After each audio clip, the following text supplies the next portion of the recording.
8 مہینے پہلے ایک آدمی نے جو فیصلہ کیا، جو ظلم کیا اس ملک کے اوپر، کوئی دشمن نہیں کر سکتا تھا. ایک گورنمنٹ گرائی. میں یاد کرانا چاہتا ہوں ساری اپنی قوم کو کہ آپ کسی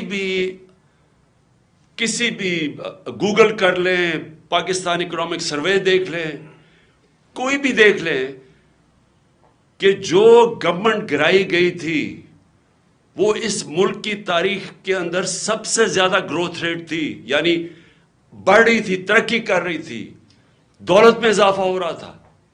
5.6% اور 6% چوتھے سال، تیسرے سال 5.7 اور چوتھے سال 6%. یہ سوائے مارشل لاز کے زمانے میں جبکہ امریکی ڈالر آ رہا تھا کیونکہ ہم ان کے حمایتی تھے، کبھی اس طرح کی ملک ترقی نہیں کر رہا تھا جس گورنمنٹ کو گرایا ایک آدمی نے.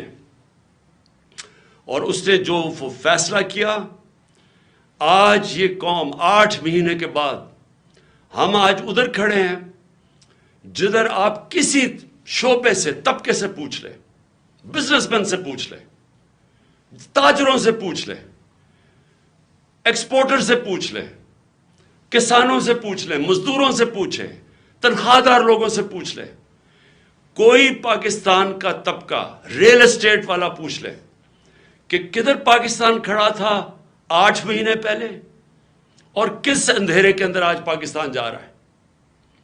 اور ہم کیوں اپنی گورنمنٹ کا سوچ رہے ہیں گرانے کا، اور کیوں ہم یہ ڈیزالو کرنے کا ہم نے کیوں فیصلہ کیا؟ کیونکہ ہمیں خوف ہے کہ اگر اس ملک میں جلدی الیکشن نہ کروائے گئے، یہ ملک جس تیزی سے تباہی کی طرف جا رہا ہے، سب کے ہاتھ سے نکل جائے گا.